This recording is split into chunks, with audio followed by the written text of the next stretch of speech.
Ada satu orang di antara kita mungkin tahajudnya 10 rakaat setiap malam, duhanya 12 rakaat setiap pagi, baca Qur'annya one day one juz, satu hari satu juz, malamnya one night one juz, satu malam satu juz.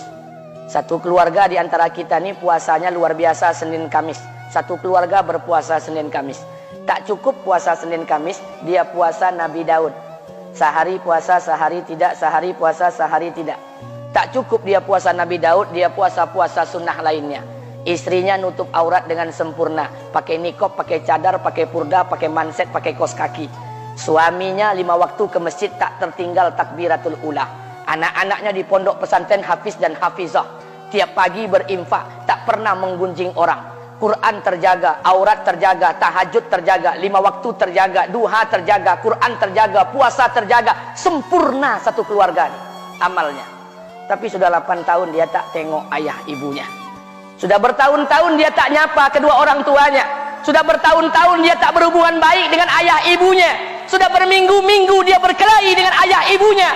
Sudah berhari-hari dia bermusuhan dengan kedua orang tuanya. Maka anak seperti ini, seluruh amal yang mereka kerjakan tertolak di sisi Allah Subhanahu wa taala, tidak akan diterima Allah. Sebaliknya, kalau ada di antara kita hari ini yang pandai melayani ayah ibunya, tidak ada uang ayah ibu dia kasih uang, tak ada rumah ayah ibu dia buatkan rumah, sakit ayah ibu dia bawa ke rumah sakit, dirawat ayah ibunya dia jaga, kotoran ayah ibunya dia bersihkan pakai tangannya sendiri. Ada di antara kita hari ini yang membersihkan kotoran ayah ibunya lebih dia nikmati daripada makanan yang ia sukai. Begitu luar biasanya dia melayani ayah ibunya. Tapi dia tinggalkan sholat, dia injak-injak perintah Allah, dia tinggalkan perintah Allah dengan mutlak. Maka kebaikan satu orang anak ini kepada ayah ibunya seluruhnya tidak diterima Allah Subhanahu wa taala. Atau jangan-jangan inilah yang menjadi penyebab amal kita tak diterima Allah. Atau jangan-jangan inilah yang menjadi penyebab amal kita tertolak di sisi Allah. Kita sholat juga, kita sujud juga, kita puasa juga, kita ngaji juga, kita dengarkan ceramah juga. Maka oleh karena itu, Pak, Bu, ayah kita tuh tinggal di kampung, ayah ibu tinggal di kampung sana. Terkadang ayah ibu kita tak sekolah, SD, SMP, SMA tak tamat. Dia sekolahkan kita SD, SMP, SMA, S1, S2, S3 dengan harapan hidup kita lebih baik daripada keadaan dia sekarang. Tapi apa yang membuat kita jarang untuk menjenguk mereka? Saya ingin sampaikan buat kita bersama. Ayah ibu kita tak tahu kita ni eselon 1, eselon 2, Pak. Ayah ibu kita tak tahu pangkat PNS kita 3A, 3B, 3C, 3D, 4A, 4B, 4C, 4D. Ayah ibu kita tak tahu kita ni public figure. Ayah ibu kita tak tahu dan tak mau tahu. Yang dia tahu kita ni anaknya. Ayah ibu kita tak tahu kita punya sawit berapa. Ayah ibu kita tak butuh mobil kita. Dia tak butuh rumah kita. Tapi yang dia butuhkan kita. Apa yang membuat kita jarang untuk menjenguk mereka? Tahun 2016 di Masjid Damai Langgeng, saya diundang ceramah di sana. Habis pulang ceramah, saya baca WA SMS. Ada seorang ustadz Pekanbaru kirimkan WA dengan saya. Saya baca 2 kali, air mata saya menetes. Kenapa? Karena WA itu berisi cerita satu orang ibu sedang menelpon anaknya. Ibunya nelpon anaknya. Assalamualaikum nak. Waalaikumsalam, kata anaknya. Kata ibunya, nak, sudah 1 bulan kau tak tengok ibu. Apa yang membuat engkau berhalangan, nak? Apakah kau sibuk dengan pekerjaanmu? Minggu yang kedua ibunya telepon lagi. Assalamualaikum nak, kata anaknya. Waalaikumsalam. Kata ibunya, nak, ibu dapat kabar apa engkau baru beli mobil baru. Apa betul nak? Kata anaknya, betul bu. Kata ibunya, alhamdulillah nak, ibu bangga kau pandai menyenangkan hati anak istrimu. Minggu yang ketiga ibunya telepon lagi. Assalamualaikum nak, kata anaknya. Waalaikumsalam. Kata ibunya, nak, ibu dapat kabar bahwa engkau baru beli rumah baru. Apa betul nak? Kata anaknya, betul bu. Kata ibunya, alhamdulillah nak, ibu senang kau bertanggung jawab dengan anak istrimu. Minggu yang keempat ibunya telepon lagi. Assalamualaikum nak. Waalaikumsalam. Kata ibunya, nak, tadi ibu pergi ke pasar, ibu jumpa temanmu di pasar. Kata temanmu di pasar, temanmu banyak bercerita tentang kamu. Kata temanmu tadi, kamu baru beli anak anjing seharga 40 juta dari negeri Belanda. Apa betul nak? Kata anaknya, betul. Kata ibunya, nak, dengarkan pesan ibu untuk terakhir kalinya. Apa pesan ibunya? Wahai anakku, engkau pelihara 1 ekor anjing.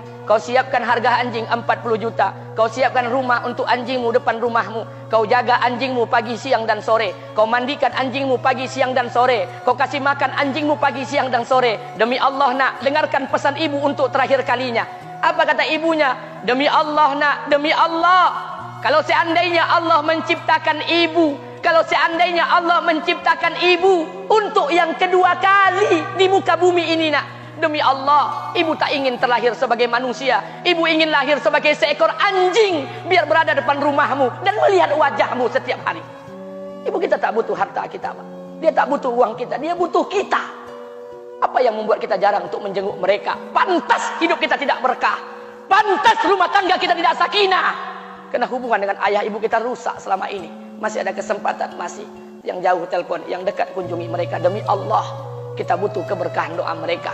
Yang sudah meninggal, ziarahi kuburnya dan doakan mereka. Imam As-Syafi'i berkata, apa kata Imam As-Syafi'i? Manusia zalim, manusia bodoh, kalian tak tahu apabila ayah dan ibu kalian mengangkat tangan di malam hari, dia berdoa kepada Allah untuk anaknya. Doanya cuma sekali, malamnya cuma sekali, hanya sekali saja doanya. Apa kata Imam Syafi'i? Sekali doa ayah dan ibu kalian sudah cukup bagi Allah untuk menjadikan kalian anaknya berkah dunia akhirat. Hari ini berapa banyak doa ayah dan ibu kita, tapi tidak ada keberkahan buat anak mereka. Kenapa? Hati mereka tersakiti.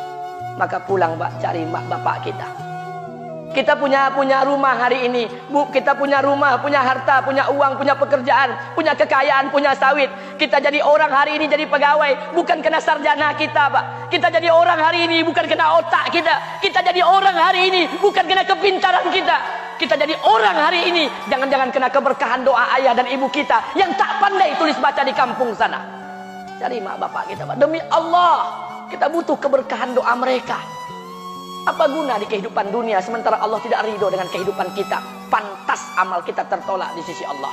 Maka pulang ke rumah, cari mak dan bapak kita yang masih hidup, duduk bersama mereka. Kalau seandainya kita tak bisa membahagiakan mereka, jangan pernah menyusahkan mereka. Kalau seandainya kita tak bisa membuat mereka tertawa, jangan pernah membuat mereka menangis. Demi Allah, kita hanya punya satu ayah kandung, kita hanya punya satu ibu kandung. Tidak akan ada ayah kandung yang kedua, tidak akan ada ibu kandung yang kedua. Harta kita cuma satu, ayah kita cuma satu, ibu kita cuma satu. Tidak akan ada ayah kandung yang kedua, tidak akan ada ibu kandung yang kedua. Pangkat jabatan bisa dicari, harta bisa diraih, kesempatan membahagiakan ayah dan ibu kita hanya sekali di kehidupan dunia ini, Pak. Pulanglah. Ketika mereka memanggil, tinggalkan istri, tinggalkan pekerjaan, tinggalkan semua proyek kita. Demi Allah, datangi mereka. Kata Nabi, sesaat kalian duduk bersama ayah dan ibu kalian akan mendatangkan keberkahan. Kenapa kalian tidak duduk bersama mereka?